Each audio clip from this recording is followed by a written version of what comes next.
IVM.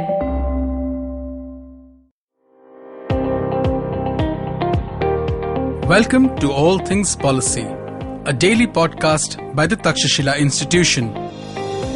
We are a bunch of policy nerds based in Bengaluru, and we like bringing fresh perspectives to Indian affairs and Indian perspectives to global affairs.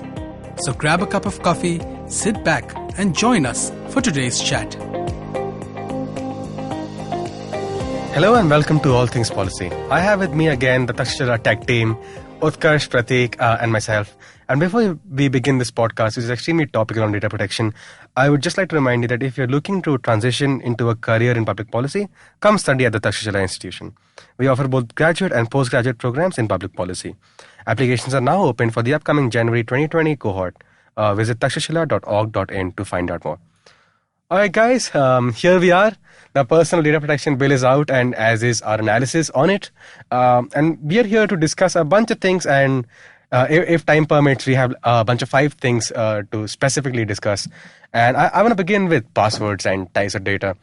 So we will first look at this very interesting change that the personal data protection bill has made when they changed the classification of what kind of data passwords are. And Prateek, I want to begin with you.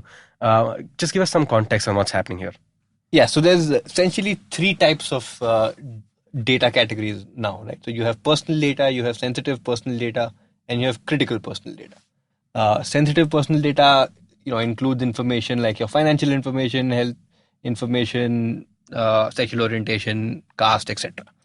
Critical personal data is just defined as information that cannot be processed outside India.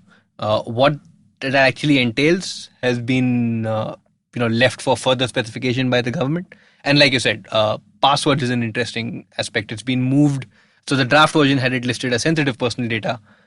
It right now does not find mention. Maybe they're listed as critical personal data, which is not a bad thing, or they may choose to exclude it, which would be a strange thing. It would be a strange and a bad thing. Yeah. I don't know why they do that. I really hope it is to make passwords critical data, because it really is. Because if you had my Facebook/Twitter passwords, all of my 77 followers would be very shocked by what... Please follow Rohan. Yes, that was subtle, but yes. So one thing that I would want to point out is that they haven't defined critical data, right? It's been left as part of the delegated legislation for the government to specify. Also because this whole delegation thing is interesting, because the personal data protection bill is just at such a high level of abstraction. And it needs to be there.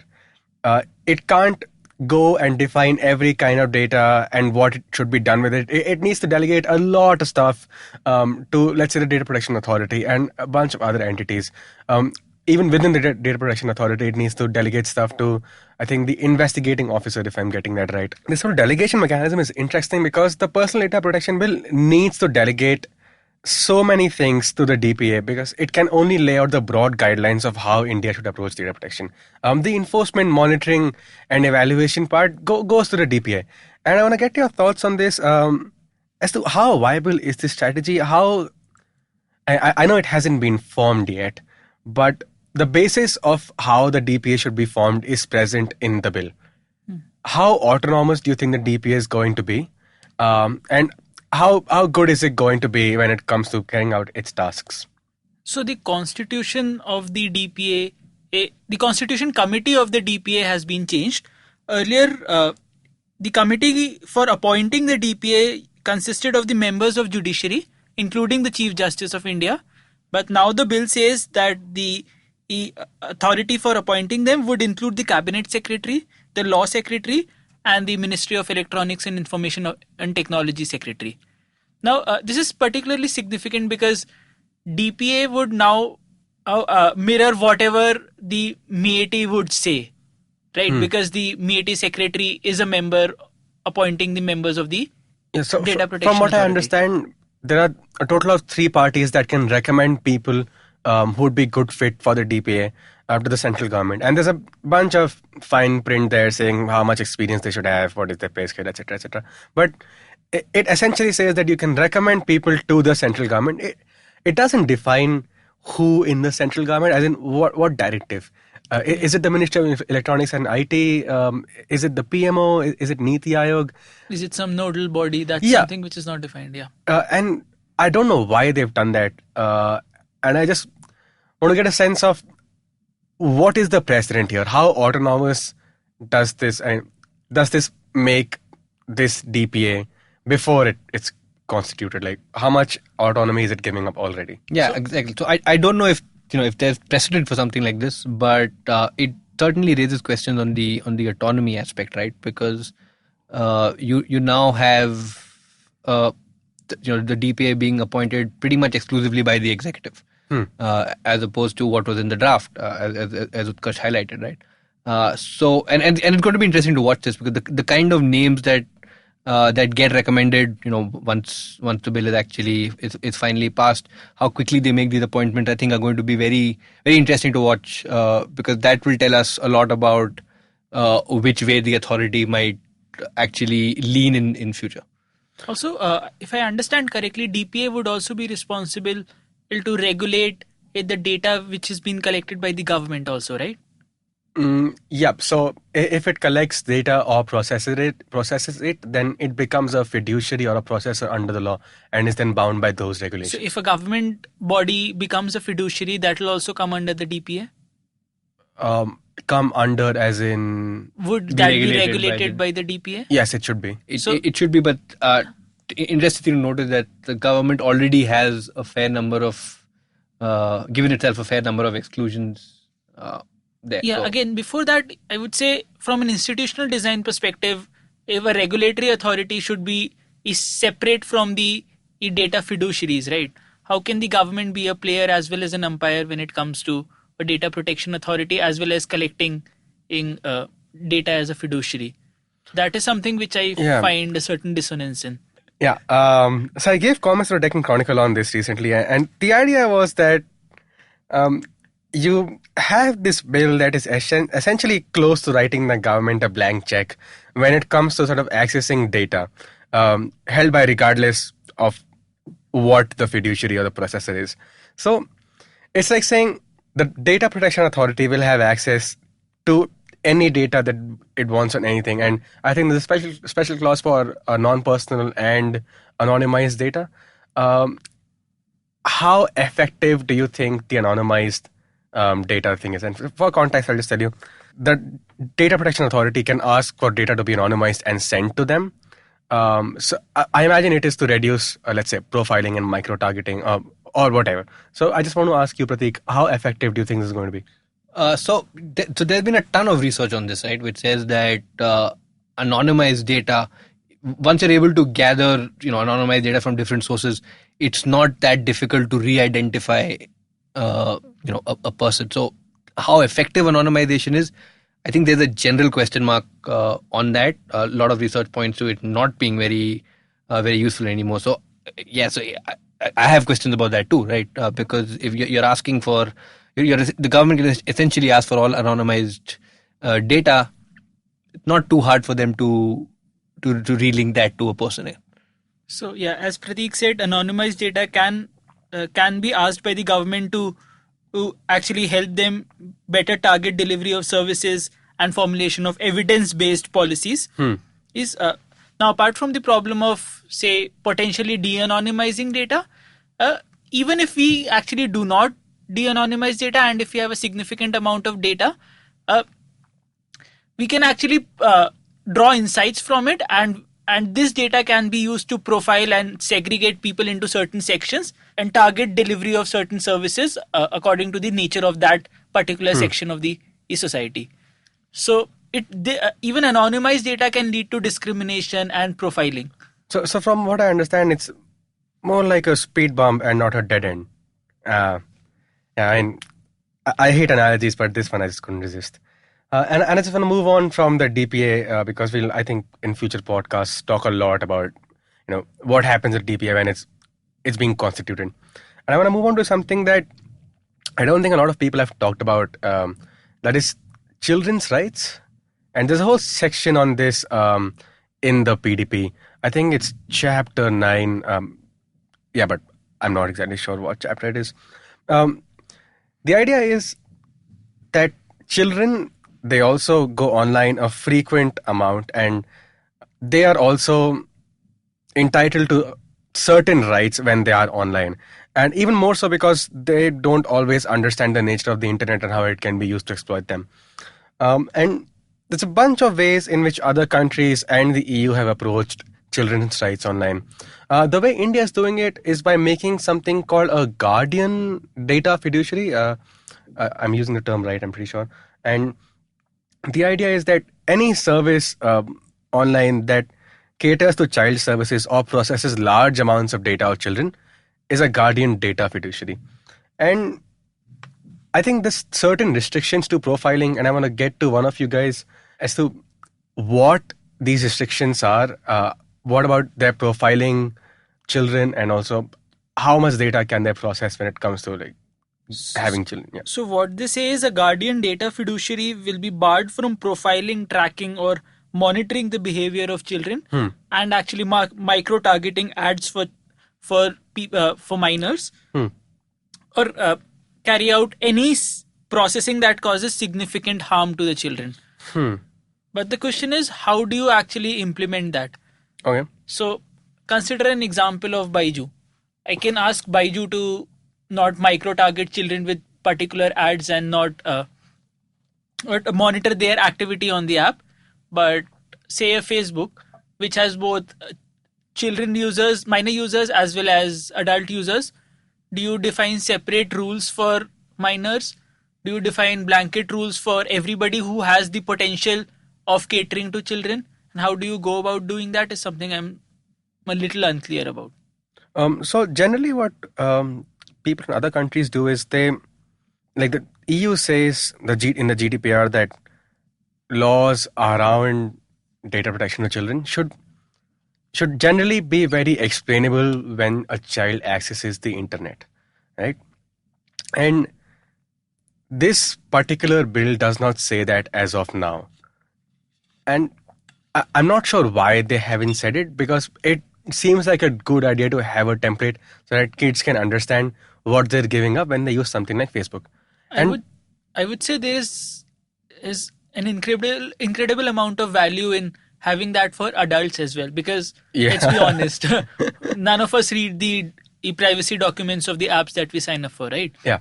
So if the app can give me 5 bullet points of these are the types of data points that we are collecting from you, and this is what is critical. Do you want to give do you want to give consent for it? That would be very helpful for everybody in this. Exactly, because I think apps generally also need to explain better why they need all this data that they collect. Because I recently realized that Google Pay needs access to my location information. Yeah. And it is absolutely bizarre why a payment services would want that. Until you realize that in case of fraud, it is better that Google Pay has that information, so that it might help in an investigative sense. So if an app tells me that they want my data because of this reason, I'm more than happy to give it to them. And I think it should be more of an opt-in process than an opt-out process. And that's something that should be applicable for children, and more so for children than for adults, but like across the board, there is precedent for having this. So yeah, plus the guardian data fiduciary definition is just extremely interesting to me, because this applies to Facebook in a big sense. Because not only is Facebook a data fiduciary, it's also now a guardian fiduciary, because the minimum age to be on Facebook is 13, if I'm not wrong. And in this act, you're a child if you're under 18. So there's basically like these 5 years that Facebook needs to now probably stop micro-targeting, analyzing behavior, and just not be Facebook for these 5 years of a person's life. And yeah, more than Facebook, I think Instagram would be affected by Oh yes, yeah. And I think that requires a certain amount of restructuring of this company's business model. And I think the same thing applies for most of the big four. I'd say Google and Amazon. Apple, I don't think this applies to as much, because they're widely different. They're not a platform. So that's fascinating for me. And I move on from this to ranking data fiduciaries, because the act says that the Data Protection Authority here needs to have a database on its website that ranks significant data fiduciaries based on their compliance of the act. And I want to talk about what significant data fiduciaries means here. Is there a definition here, Pratik? Yeah, so the basic idea with the significant data fiduciary or the difference is that it's applicable to data fiduciaries who process a large amount of information, and it puts additional requirements on them. For example, they need to go through data protection assessment if they're making any significant changes, and they also have to undergo an audit, and the auditor is appointed by the Data Protection Authority. Right? All right, and then they have this list that I hope is dynamically updated every time you have a new significant data fiduciary. But I think Utkarsh, before this conversation, had a question on should the DPA be the agency to do this. Do you want to elaborate on that, Utkarsh? Yeah, so should the DPA go about giving ranks to every data fiduciary, or should they just lay down the guidelines and on which this is assessment needs to be carried out, and then the private sector can actually take on and do the data protection impact assessment for all of these fiduciaries? So something similar to the ISO standards, right? There is no central authority which is carrying out impact assessments and giving out the certifications, but there are say 100 players who can give out ISO certifications, but only the ISO certifications from the 5 or 10 reliable ones are considered good in the market, because these people do it considering the process which is laid down by the standards, right? My biggest problem with that argument is that if the private sector sort of follows those guidelines and tries to come up with rankings, there is a huge conflict of interest here. And if Facebook were to rank its compliance based on the guidelines set out by the DPA, it would make itself look a lot better than an independent authority would. I'm not saying that the DPA is the independent authority to do it, but is the private sector really the best player in your... So probably if there are 3 certification agencies, and all of these give their rankings, and Facebook, because it has so many customers who are actually concerned about data protection and data privacy, they see all these rankings and they can believe whatever they want to believe in. And Facebook, because of business reasons, as because their customers actually want to see their ranking, would be compelled to go through the process that these private sector certification agencies laid down. Right. So I would probably, when I see the 3 rankings, I can probably in my head know that this is the strictest one. The other one is slightly less strict. The third one, that is the third agency that gives the ranking, is probably just another body that works with Facebook. All right. I can take whatever ranking that helps me out. Sure, and that is one way to do it, and I think it's a conversation for a different time, because I think we need to move on from this and look at, I think we have enough time to look at 2 more things, and I want to first get to the social media verification thing here, because the bill here says that you can voluntarily link your ID to a social media network. I'm not exactly sure why you'd want to do that. Maybe get a blue check mark or whatever. But can you give us some context, Pratik, as to why this is happening? Yeah, so there's some the background to it, that is that the government has basically said that social media companies that can have a significant impact on the electoral democracy can be notified as essentially notified as a significant data fiduciary. So all those obligations would apply to them, and the government can also then ask them to give users a mechanism to voluntarily validate their IDs using some form of government issued ID, right? And there's also a further thing to that it's up to the social media platform to display a distinction between someone who is voluntarily gone and identified themselves as opposed to someone who's not. Okay. So is the government passive aggressively telling me to give my driving license number to Facebook? So yeah, so I think again the mechanism is, again, that's something that's going to be laid out as part of the delegate legislation. Whether it will go to the extent of mandating a government issued ID or what, is unknown, but a good guess is that it probably would, which is not Ideal. not the greatest thing, right? Because for a lot of people, the last thing you want to be doing is giving some of these entities more information. And there's also the aspect of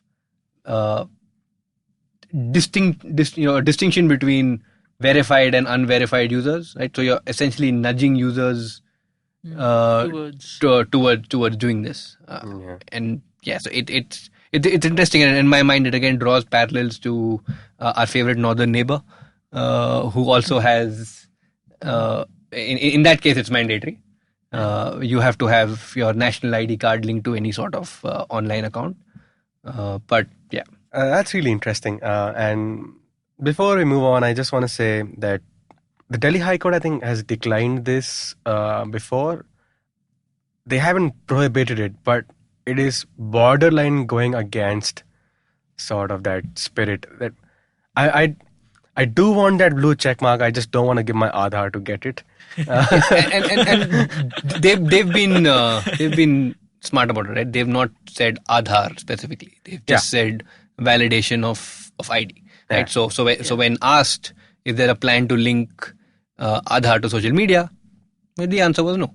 Yeah, I mean, Mark can have all of my personal life, but my Aadhaar is out of bounds, man. Would you do that for a blue tick? That's the question, right?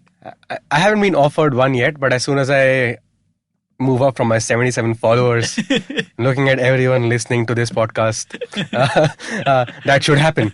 I'm going to move on to the final agenda here, the final item on the agenda, which is what happens next with this bill. Because from what I heard Shashi Tharoor say, he is damn pissed that it's not coming to the IT Standing Committee. Right? He is not happy with this. So give us some context, Utkarsh, on what happened and why it's happening. So Shashi Tharoor is the chairman of the Parliamentary Standing Committee on Information Technology. So this bill should actually have gone to the Standing Committee for further review and further discussions. But the Ravi Shankar Prasad, the minister, has created a joint select committee to give further recommendations for this bill. Now, this joint select committee would in my understanding, would be temporary and only for discussions on this bill. And the composition of the select committee would be 20 members from the Lok Sabha and 10 members from the Rajya Sabha. Till now, we know the 20 members from the Lok Sabha, and 11 of these members are from the BJP and 9 are from other parties. Yeah, and in the Rajya Sabha, 4 of 10 are from the BJP. Okay. So, one of the things that Tharoor is saying is probably they want to have the chairman from the ruling party so that they can influence the discussions in the select committee. But what we need to notice here is that this is going against precedent, and this can actually result in further bills that are introduced in future to bypass the standing committees. So, which is not an ideal trend in simple words. Because the bill basically, it says that the duty of the DPA is to protect rights and best interests of the data principle. But having this committee is like putting an asterisk next to that sentence, saying depending on what the government currently believes the best rights and interests of the data principle are. Terms and conditions applied. Yeah, terms and fine print, just like that Chayo's terms and conditions where they say you shouldn't be expected to keep your data private. The problem here is that I feel like the government here is afraid of the scrutiny it might face. Correct. And having a temp committee that is filled with people from the government and has a working majority inside feels like a good way to avoid that scrutiny. But why do that when the issue is as important as a data protection bill? That's the question, right? That is the question. So, with that very questionable thought, I think we should come to an end. Thank you so much for listening to All Things Policy. Can we have your Twitter handles, please? Utkarsh01. At Pratik Wagre. I'm at the statist. I need the followers. Third time. I'm plugging this. Also, Again, if you are looking to transition into a career of public policy, please visit takshashila.org.in. Thanks so much for joining in. Have a great day ahead. If you liked our show, don't forget to check out other interesting podcasts on the IVM network. You can tune into them on the IVM Podcast app, ivmpodcast.com, or wherever you listen to your podcasts. You can also follow IVM on social media. The handle is @IVM Podcasts on Twitter, Facebook, and Instagram. And hey, if you'd like to dive into Takshashila's research on technology, strategy, and economic affairs, check us out at our Twitter handle @TakshashilaINST or our website takshashila.org.in.